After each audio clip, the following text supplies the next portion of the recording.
já agora. Paz do Senhor. Quero louvar a Deus pela sua vida. Amém. Amém. E mais uma vez, submete o chicote. Deus. Essa risadinha é melhor. Aí, ó, já até tilt ali, ó. Luísa, fala de você. Vamos agradecer a Deus por mais essa feliz oportunidade de estarmos na sua casa, louvando, adorando, bendizendo o nome dele. Senhor, em nome de Jesus, queremos glorificar o teu nome, agradecer pelo teu amor e teu cuidado. Até aqui o Senhor tem nos ajudado, Pai. Até aqui nós temos tido o cuidado do Senhor sobre as nossas vidas, e nós te louvamos por isso. Queremos nesta noite, Pai, oferecer, Pai querido, uma adoração, um louvor agradável ao Senhor, e pedir que o Senhor traga um recado santo aos nossos corações, Pai. Oramos em nome de Jesus. Amém. Mais uma vez quero saudar você com a paz do nosso Senhor Jesus Cristo. Amém. O Deus que reina, o Deus que controla as nossas vidas, que tem todos os dias anotados na tábua do livro da vida. Quero convidar você a deixar aberto aí 1 Pedro, capítulo 4.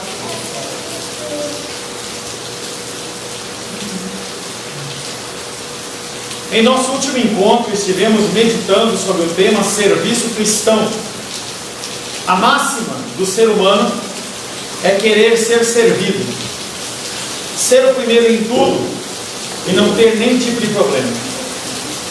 Isso é bom no entender humano, mas as Escrituras não falam isso, não mostram a nossa condição humana desta forma. Pelo contrário, apresenta a nossa vida como bem diferente.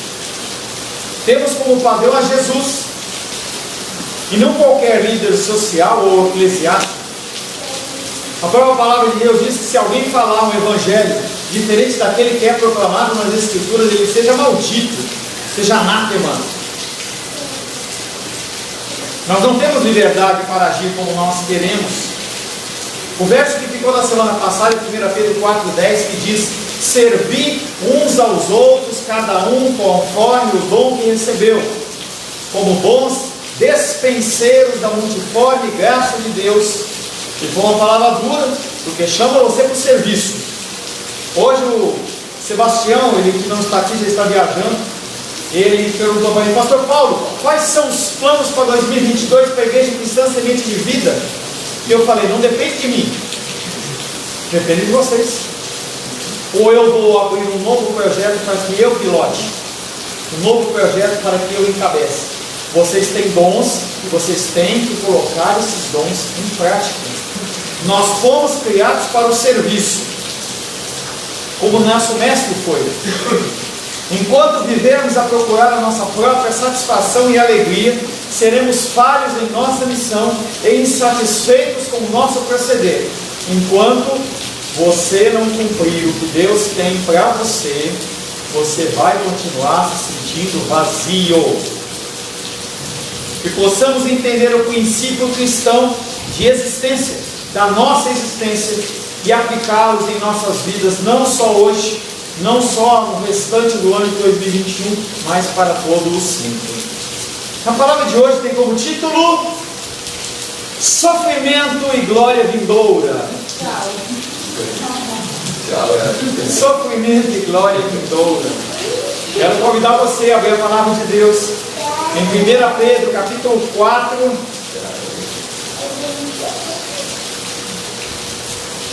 Nós vamos ler do verso 12 em diante. 1 Pedro capítulo 4, versos 12 em diante, reta final de 1 Pedro capítulo 4. Nós vamos meditar no verso 12 e 13. 1 Pedro capítulo 4, versos 12 e 13. Assim diz a palavra de Deus: Amados, não estranheis o fogo ardente que surge no meio de vós, destinado a provar-vos, como se alguma coisa extraordinária vos estivesse acontecendo. Pelo contrário, alegrai-vos na medida que sois coparticipantes dos sofrimentos de Cristo, para que também, na revelação da sua glória, vos alegreis, exultando.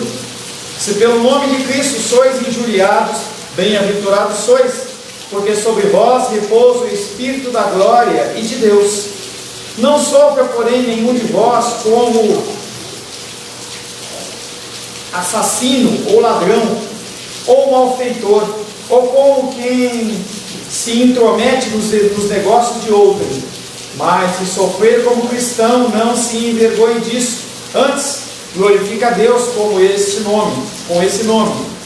Porque a ocasião de começar o juízo pela casa de Deus é chegada.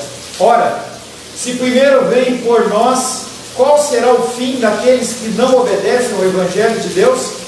E se é com dificuldade que o justo é salvo, onde vai comparecer o ímpio? Sim, o pecador. Por isso, também os que sofrem segundo a vontade de Deus, encomendem a sua alma ao fiel Criador na prática do bem. Palavra do Senhor. Senhor, em nome de Jesus, lemos a tua santa e bendita palavra mais uma vez. A tua palavra que é verdadeira, a tua palavra, Pai querido, que nos traz a reflexão, Pai. Queremos pedir, Pai querido, que mais uma vez o Senhor nos dá um recado santo. O Senhor fale, Pai querido, aos nossos corações. Peço, Pai, que o Senhor me dê a medida certa da tua palavra, e que eu possa falar, Pai, não o que está no meu coração, e sim, Pai querido, o que está no teu coração, que é destinado às nossas vidas para nos guiar. Ore em nome de Jesus. Amém. Já vai orando, para quando acabar a 1 Pedro, a gente põe um livro mais macio, né? Mas aí tem que ter vezes, né?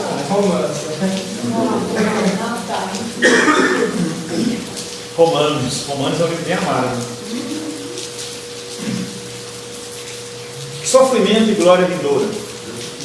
Nós não gostamos de sofrer. Nós queremos a glória, mas nós não queremos sofrer. Queremos a riqueza, mas não queremos o trabalho. Queremos a saúde, mas não queremos nos exercitar, não queremos comer bem, não queremos ter boas noites de sono. Queremos ter a unção de Paulo, de Pedro, de Isaías, de Elias, mas não queremos ser cerrados pelo mundo. Nós não gostamos de sofrimento. Eu não gosto de sofrimento, mas nós gostamos de glória. E a palavra de hoje tem esse sentido, de falar que não é algo em vão, é algo que tem um fim, tem algo que vai ter um limite. A palavra de Deus diz que nenhum fardo é colocado sobre nós que nós não possamos suportar. E esses fardos são colocados por Deus e não é pelo diabo. O objetivo de Deus é nos forjar na palavra de Deus. Nesse ponto que nós estamos, em 1 Pedro, capítulo 4, verso 12, há uma visível mudança de direção no pensamento. Tendo assegurado os meios pelos quais os crentes podem buscar forças e amparo, acolhida e ajuda dentro de uma comunidade cristã unida na força do Evangelho, o autor volta-se agora para os problemas que eles estão enfrentando no seu dia a dia. Então o Senhor, ele começa do 12 para trás, do 11 para trás, ele vem trazendo a forma da gente conseguir se segurar nessas dores, nessas dificuldades. Se apoiando nos irmãos e se apoiando nas irmãs. Se apoiar é você poder contar com, você poder confessar, você poder falar, você poder compartilhar. E agora o apóstolo Pedro ele começa a tratar de alguns assuntos, alguns problemas que aquele povo está lidando no dia a dia. Devidamente interpretados, esses problemas revelam que os dias estão contados para a manifestação final de Jesus Cristo. Nós estamos no caminho do fim. A partir do momento em que Cristo ele morreu e ressuscitou, começou a sua última hora, que pode ser a qualquer momento. Os mais céticos dizem, mas já foi isso há mais de 2000 anos. Mas pode ser agora. Pode ser que esse culto não se finde. E a gente também tem a condição do falecimento e da morte, que pode pegar qualquer um a qualquer momento. Ontem estávamos lá na casa do Felipe, e aí um rapaz ele falou, o fulano de tal morreu com 17 anos. Deitou, dormiu, não tinha nada, acordou. o pai foi mexer, o cara morreu. Foi encontrar Jesus. Então todas essas possibilidades, elas são colocadas sobre a nossa vida. A manifestação do final, a manifestação do juízo de Deus, ela está cada vez mais. De certa forma, podia ser som como de um trovão. De certa forma, eles já são as primeiras evidências de que o grande julgamento de Deus já começou, quando toda a história e toda a humanidade serão julgados pelo Criador e pelo Juiz. E aí nós temos que entender, e eu quero que vocês prestem atenção aqui, esquece o soluço do Filipe. Você só vai prestar atenção no soluço do Filipe se você não estiver interessado na palavra. Essa é a grande realidade. Tá? Assustou, o trovão foi e tal, mas passou. Nós já rimos com o Filipe, tá? Rimos do soluço dele, não tem motivo. Nós estamos falando de uma coisa séria que chama-se fim dos tempos. Nós estamos falando sobre juízo final. Então não tem motivo para você ficar aí dando risadinha, ficar com um sorrisinho. Presta atenção no que eu estou falando. De certa forma, essas manifestações de problemas e dificuldades, elas já são as primeiras evidências do grande julgamento de Deus, que ele já começou. As pessoas elas já estão passando por julgamento. Me questionavam hoje ou ontem, não me lembro, será que aquele furacão, ô Sebastião, será que aquele furacão que passou nos Estados Unidos e destruiu tudo, já é uma manifestação do juízo de Deus? Eu não sei te dizer, mas pode ser. Será que se aquilo viesse a ocorrer na sua casa, ou sobre a sua vida, você se manteria firme com o Senhor? O juízo de Deus ele é manifesto de várias formas. A vida que vivemos no presente deve ser sempre vista sob essa ótica. Jesus está voltando. E assim as decisões que tomamos e a conduta que levamos, cada pensamento, cada decisão, cada ação que você tomar, ela tem que ser pautada, porque no próximo momento você pode estar diante do Rei. Nessa vida presente destacam-se os sofrimentos pelos quais estão passando os cristãos, por causa da incompreensão e da oposição que enfrentam da parte dos não cristãos, e cada vez mais isso vai ser evidente. Você querer fazer algo, você vai ser perseguido, apenas por ser cristão. E aí o versículo primeiro que nós vamos meditar, ele fala assim, por que a gente fica espantado com isso? Ele fala, não fique espantado não. Todas essas tratam-se de provas da nossa fé. Os últimos ataques concentrados da força do mal sobre toda a igreja de Deus. Satanás e seus demônios estão com a permissão de Deus atacando a igreja, para que haja purificação, para que seja selecionado aqueles que realmente são filhos. Você já viu as pessoas elas peneirando café ou qualquer coisa desses grãos? A pessoa com aquela grande cesto de uma maneira assim, mais artesanal, ele faz aquela sacolinha e joga para cima, e o que acontece é que a única coisa que cai ali na cesta são os grãos. Tudo que é palha, tudo que não é interessante, o vento leva. Então nós temos que entender que esse peneirar é um peneirar que procede do próprio Deus. Lá no finalzinho do Evangelho de Mateus, Jesus olha para Pedro e fala assim, Satanás quis peneirar você e eu não deixei, porque ele já conhecia o coração do Pedro. Nós devemos resistir firmes, contando uns com os outros e prestando solidariedade fraterna, mútua, com os olhos fitos na glória que nos espera na revelação da glória de Cristo. Até que Jesus volte, nós temos que apoiar uns aos outros. Nós temos que abençoar vidas. E é aquilo que eu venho falando, culto após culto, ano após ano. Será que você não pode pegar o seu telefone e perguntar a respeito das pessoas, para as pessoas? Pegar o telefone e perguntar, como você está? Precisa de alguma coisa? Por que a gente tem tanto medo? Será que nós temos medo que as pessoas digam que precisam de nós? Esta mesma pressão sobre ele é indício mais que certo de que agora essa revelação de Cristo não demora. E por isso eles, o povo de Pedro e nós no ano de 2021, podemos já antecipadamente, mesmo em meio a sofrimentos, ter a alegria do mundo novo que virá depois. Abre aí 2 Pedro, capítulo 3, verso 13.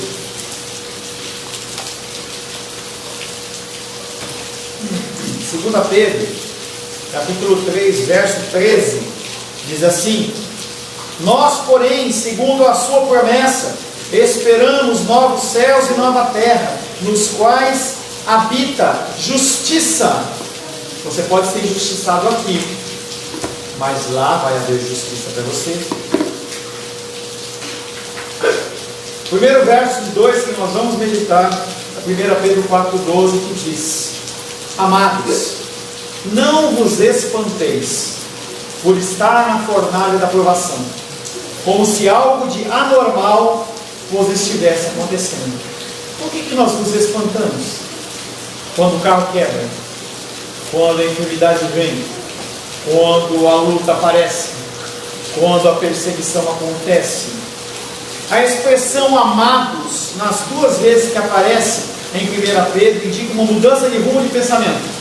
Então, quando ele fala amados, é como se ele estivesse fazendo um novo tema, e a introdução de um novo assunto e de especial importância na situação das pessoas que estão lendo aquela carta. No caso, aqueles leitores de Pedro há 2000 anos atrás, e no ano de 2021, nós, como igreja, estudando e meditando nesse texto.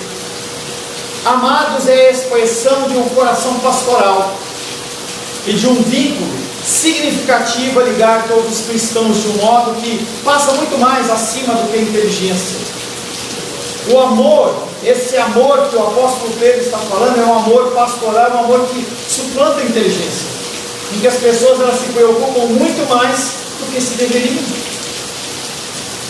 No meio deles está surgindo um fogo ardente, é perseguição, é luta, é dificuldade, que significa uma figura de sofrimento, que se tratam de consequências da oposição daquelas pessoas que vivem à nossa volta.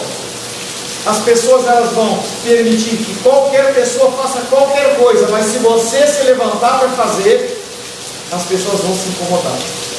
Estamos vivendo isso, por exemplo, lá com o apartamento da Titi, que nós estamos alugando, e aí as pessoas elas estão incomodadas. Não pode, tem muita gente estranha. Não, mas e as outras pessoas? Não, mas esse apartamento não pode, essa pessoa não pode. Por quê? Não tem incômodo, não tem atrapalhamento, não tem nada, mas para provar a nossa fé, as pessoas nos perseguem com a perdição do nosso Deus. Fogo é símbolo de 2 coisas na palavra. Uma coisa é que fogo não é símbolo, unção de Deus. Sapatear, dançar, pular, não é símbolo disso. Fogo é símbolo de julgamento, juízo de Deus e de purificação daqueles que aceitam Jesus Cristo como seu Senhor e Salvador. Em nenhum lugar das Escrituras se associa fogo com fogo do culto, fogo da inspiração, é o fogo do dança. Não, nada disso. As línguas que desceram sobre os apóstolos e discípulos em Atos capítulo 2 foram línguas como de fogo. Foi a visão que aquele homem que estava relatando Lucas, ele olha e vê aquilo como um símbolo, mas é purificação e perseguição. E se nós continuarmos vendo a história da igreja, a gente vai ver que exatamente isso que aconteceu. Pessoas sendo purificadas, pessoas sendo perseguidas e mortas, como foi o caso de Estevão, que foi apedrejado, e todos os outros discípulos que passaram por mortes violentas.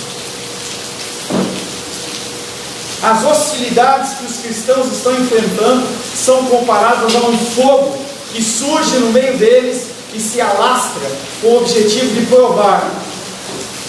O mesmo termo se acha em 1 Pedro 1,6, quando ele fala várias provações.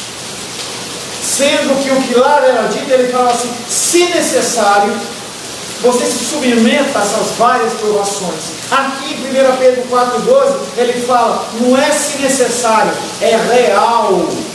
Eu estou vendo no meio de vocês um fogo se alastrando, e ele é real, não é uma brincadeira. Os leitores são assim lembrados do princípio antes exposto, de que as tribulações que enfrentam têm uma motivação. 1 Pedro 1,7.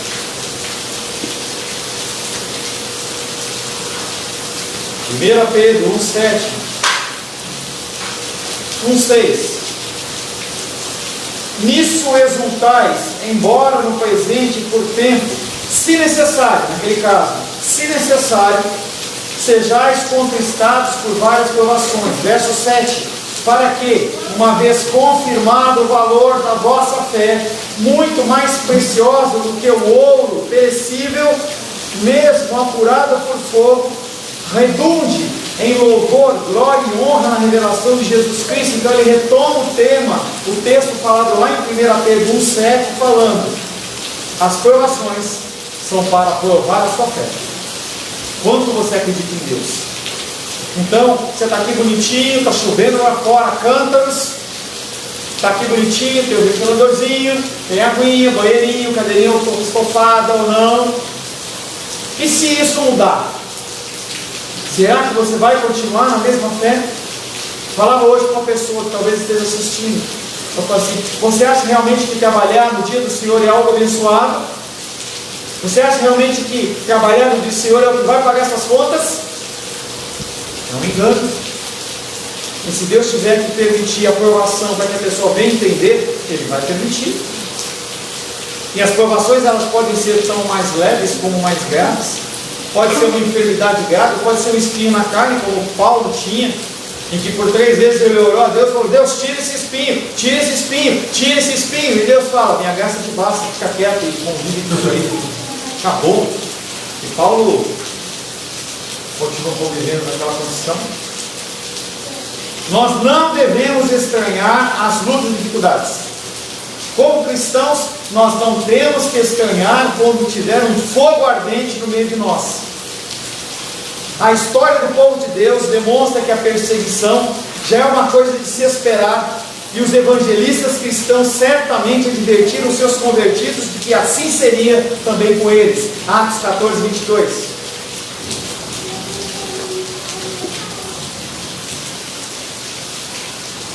É por isso que eu gosto de batizar as pessoas depois de fazer o discipulado, para que elas saibam o que vem por aí. E se ela não quer, ela não aceita.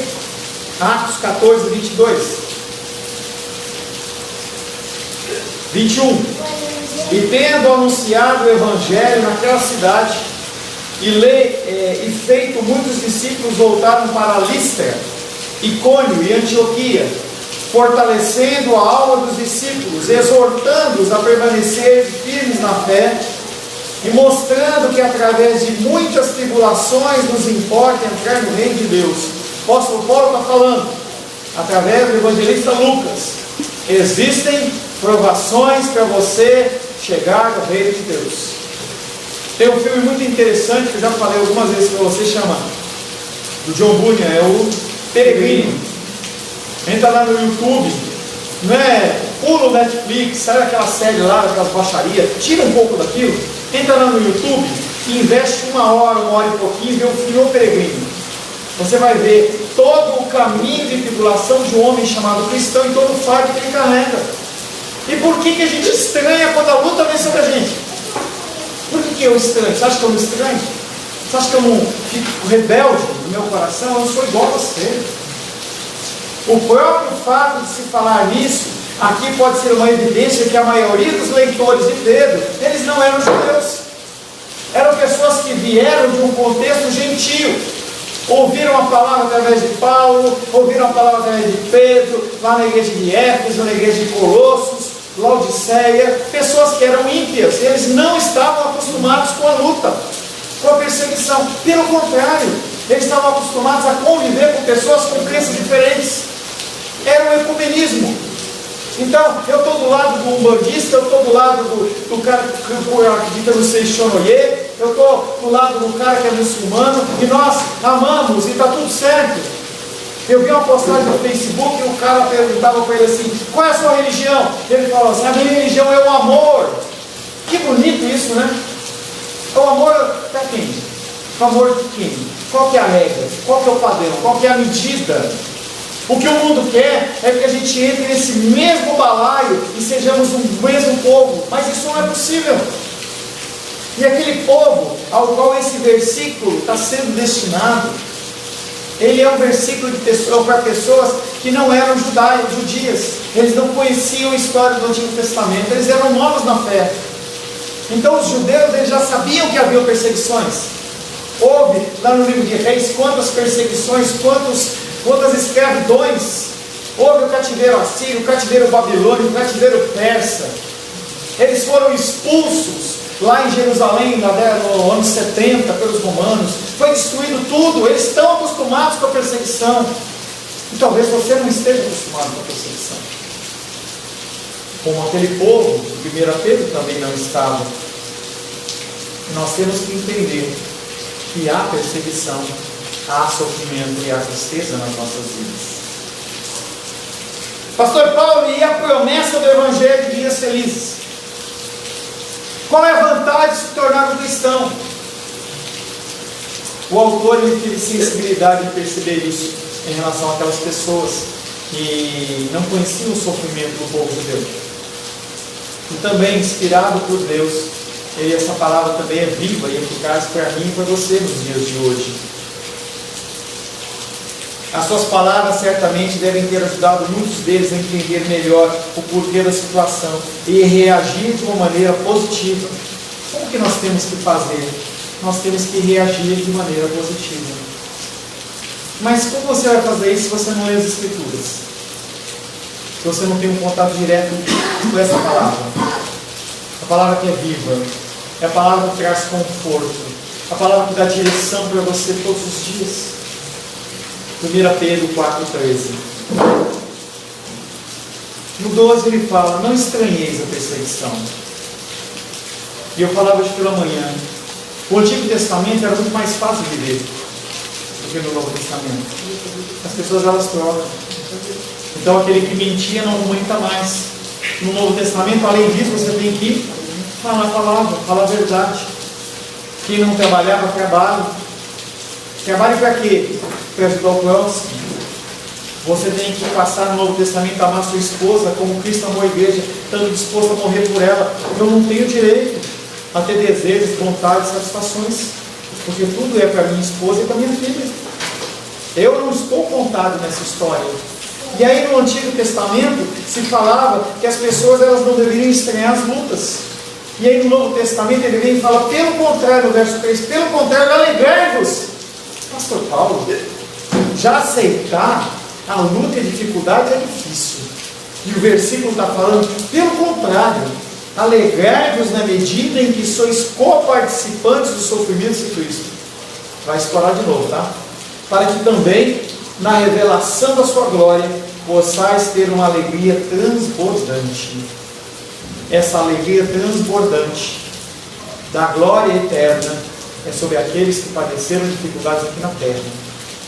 Tem um versículo que fala muito claro isso, lá no Antigo Testamento, em que um homem rico e Lázaro, um homem cheio de chagas, morreram no mesmo dia.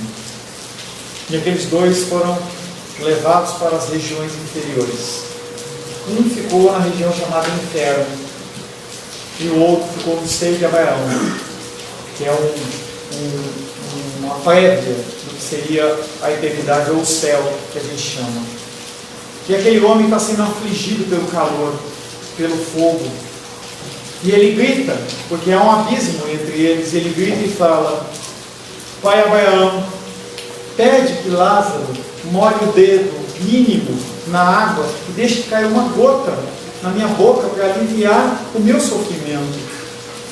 E ele fala: na terra você não teve sofrimento, na terra você não teve perseguição. Lázaro, pelo contrário, teve todo o sofrimento e perseguição. Agora é a hora dele descansar, é a hora de você sofrer. As pessoas que buscam apenas a satisfação aqui na terra, elas não vão ter satisfação na glória. E as pessoas que recebem tanto o bom como o mal de Deus aqui na terra, eles vão passar a glória do Senhor numa alegria transbordante. O fato de eles passarem por dificuldades, já interpretadas como provações, não deve levá-los à amargura. Lembra que eu falei hoje de manhã da amargura? Se você estava no dominical presencial ou pela internet, ou você não assistiu ou vai assistir, nós falamos bastante sobre o conceito de raízes, ou melhor, frutos que a ira dá, e uma delas chama-se amargura. Quando a provação vier sobre você, não fica amargo. Não amargure o seu coração em relação a Deus. Eu confesso a vocês que quando a coisa aperta para o meu lado, eu fico ruim. É difícil vir aqui dar uma palavra de conforto para vocês, ou dar uma palavra de exortação para vocês, sem ira no coração. Porque eu vejo algumas situações que para mim eu não tenho controle, e eu não sei lidar, e se eu não for na presença de Deus, meu coração se enche de amargura, como provavelmente enche o coração de vocês. Pelo contrário, ele fala, alegrai-vos. Isso soa contraditório. Como é que eu posso me alegrar no sofrimento? 1 Coríntios, capítulo 2. O apóstolo Paulo, ele fala sobre isso. 1 Coríntios, capítulo 2, verso 10 em diante. 1 Coríntios, capítulo 2, versos 10 em diante, diz assim: mas Deus não revelou pelo Espírito, porque o Espírito a todas as coisas perscruta, até mesmo as profundezas de Deus. Porque qual dos homens sabe as coisas do homem, senão o seu próprio Espírito que nele está? Assim também as coisas de Deus, ninguém as conhece, senão o Espírito de Deus. Ora, nós não temos recebido o Espírito do mundo, e sim o Espírito que vem de Deus, para que conheçamos o que de Deus nos foi dado gratuitamente. Verso 14.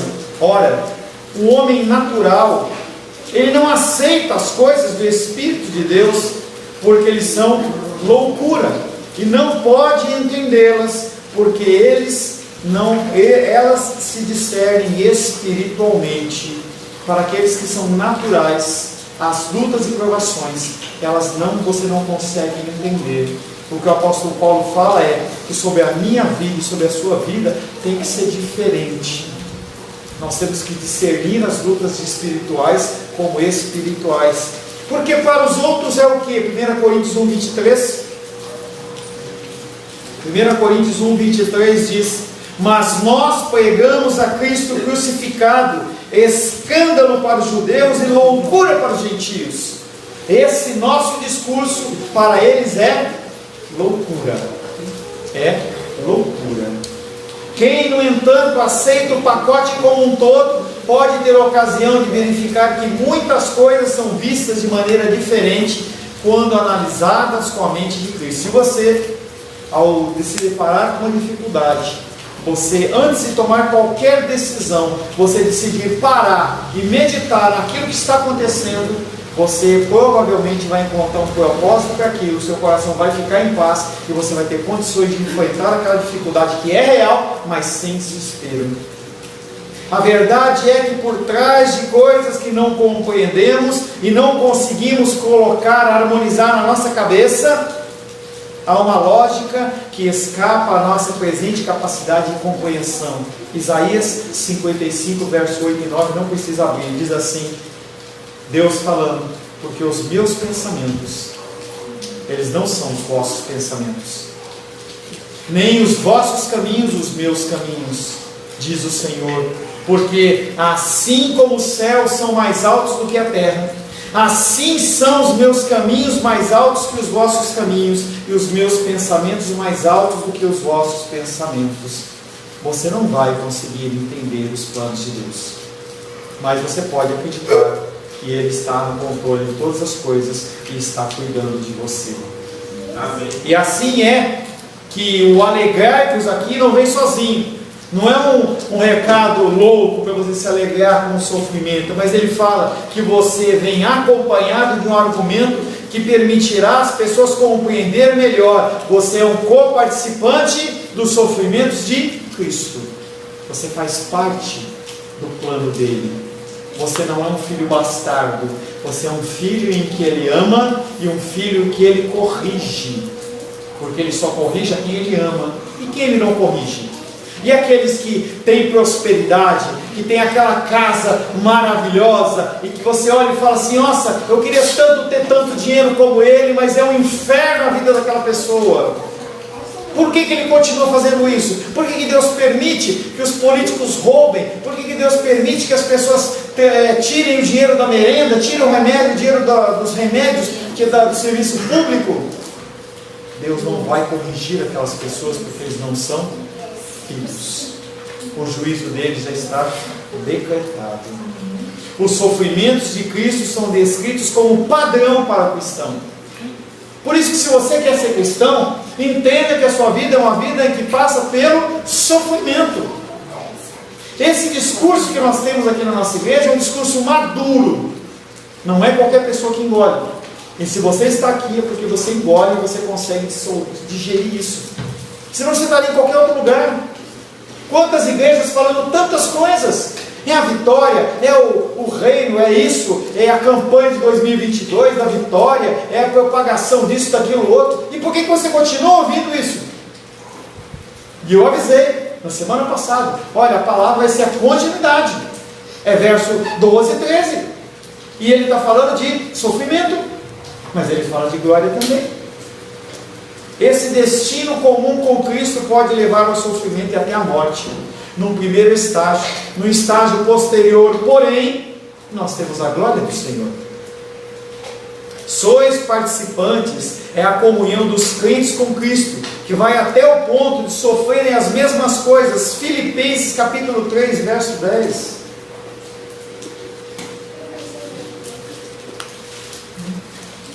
Filipenses capítulo 3, verso 10.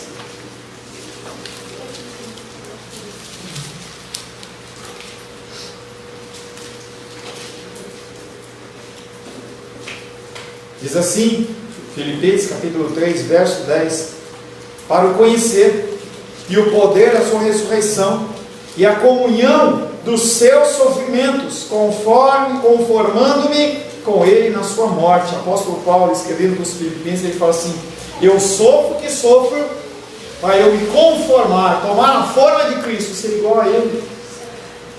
A vitória, ela é boa, mas ela não te molda. A abundância de víveres, de recursos, ela é boa, mas não te molda a Cristo. Ela faz com que você engorde. Estava vendo hoje, né? Até o Felipe falou, essa mentira, essa notícia é fake. Tal, o Ronaldinho comprou o Cruzeiro. Aí mostrou ele dando depoimento lá. A cara dele não cabia na câmera, enorme assim. Obeso. E por que ele está obeso? Porque ele não treina mais. Ele não tem que correr mais atrás de nada. Ele vai lá e paga como entrada 400 milhões de reais. Tem muito dinheiro. Ele não precisa. E se ele precisasse? Ele ia correr atrás. E ele ia emagrecer. E ele ia estar em forma. Mas uma condição como aquela, daqui a pouco, pode ser que ele com 30 anos, sei lá quantos anos ele tem, daqui a pouco o cara tem um infarto e morre. Naquela obesidade toda. O sofrimento é aquilo que nos molda a Cristo. Essa sequência, sofrimento e glória, aparece várias vezes em 1 Pedro. Nós já vimos isso várias vezes. E é fundamental na mensagem da carta. E não é só Pedro que fala isso. Romanos 8,17, abre aí. E deixa aberto.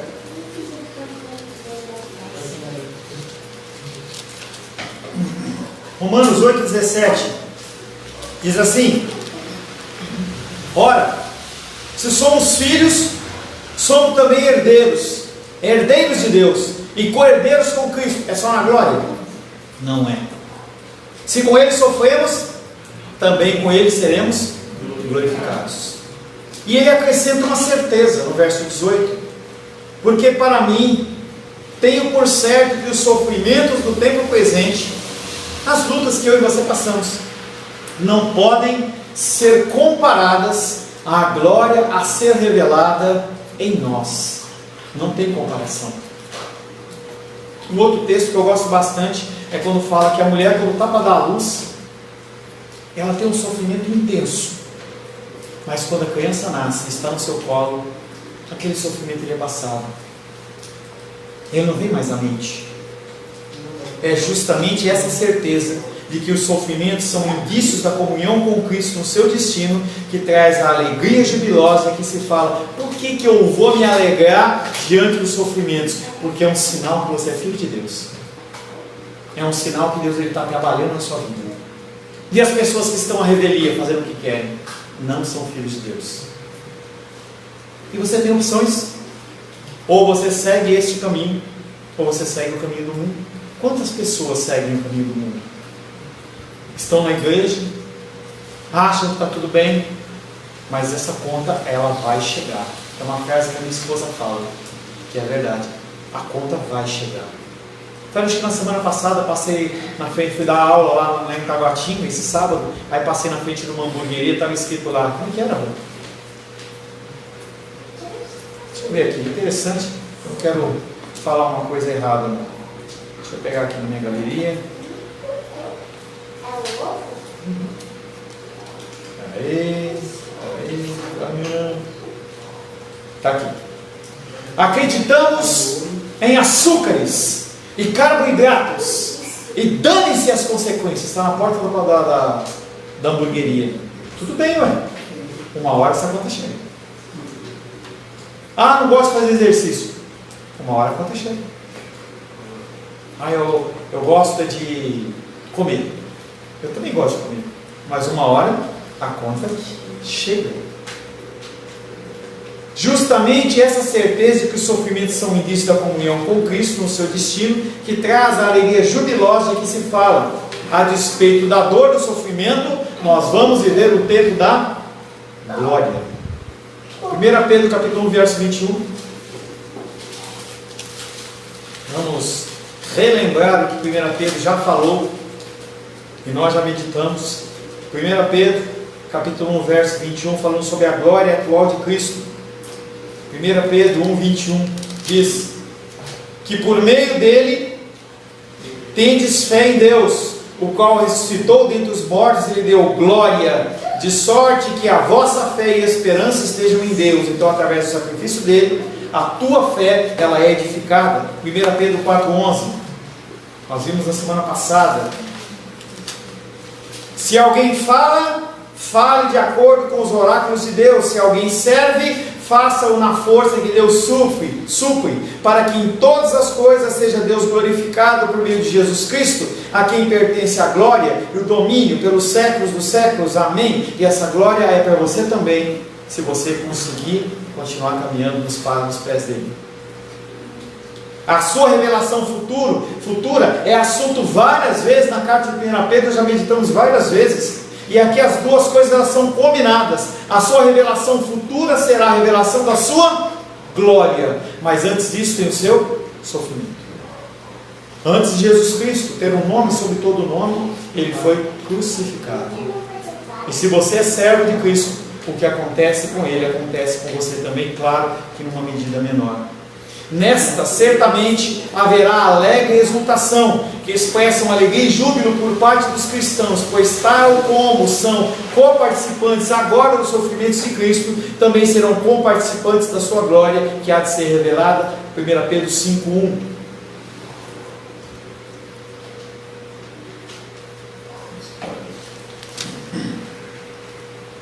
Rogo, pois, aos presbíteros que há entre vós, eu presbítero como eles, e testemunha dos sofrimentos de Cristo, e ainda coparticipante da glória que há de ser revelada. O apóstolo Paulo está falando, o apóstolo Pedro está falando. Ele vai voltar, e naquele lugar não haverá pranto, nem choro, nem ranger de dentes. Mas antes que a glória de Deus se manifeste, haverá o sofrimento. Assim, essa exultação jubilosa daquele grande momento e dos momentos que o seguirão já começa agora. Como? Pela certeza atestada pela palavra que o dia final está chegando. Esta alegre certeza permite ver os sofrimentos numa outra perspectiva. Se você tiver no seu coração essa certeza que Jesus está voltando e que você vai ser coparticipante da glória dele, quando vier a luta de dificuldade, você vai olhar, não é tão grave assim. Dói, machuca, é difícil, mas eu tenho algo melhor programado para mim. Esta alegre certeza permite ver os sofrimentos com uma outra perspectiva, que faz com que os cristãos possam se alegrar na medida em que vão sofrendo pela fé cristã.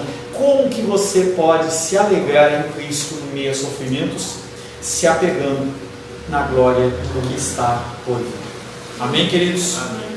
Senhor, não foi tão ardido assim, né? Não, né? Senhor, em nome de Jesus, queremos agradecer, Pai, porque o Senhor permite que, através do sofrimento, nós sejamos provados. Não são situações agradáveis, não nos alegra, Pai querido, passar pelo que nós passamos. Mas nós temos que continuar crendo, Pai, que o Senhor está no controle de todas as coisas. Quero pedir, Pai querido, em nome de Jesus, que o Senhor possa, Pai querido, continuar nos orientando. O ano, Pai, está prestes a se findar. Esse é o nosso último culto do ano de 2021, Pai. E eu quero agradecer, Pai, ao Senhor, porque o Senhor nos manteve firmes nos seus caminhos. Faltaram coisas, sim. Tivemos dificuldades e lutas, sim. Mas naquilo que são as nossas necessidades, o Senhor as proveu todas. Nunca faltou alimento na nossa mesa. Nunca faltou, Pai querido, o recurso para a nossa saúde, o teto sobre a nossa cabeça, o transporte, coisas que nós reputamos como comuns no dia a dia. E eu te agradeço, Pai querido, pelas vidas que tem comigo, Pai querido, tentado se conformar a Cristo. Eu abençoo você com essa palavra, em nome de Jesus. Amém. Graças ao nosso bom, querido e amado Deus.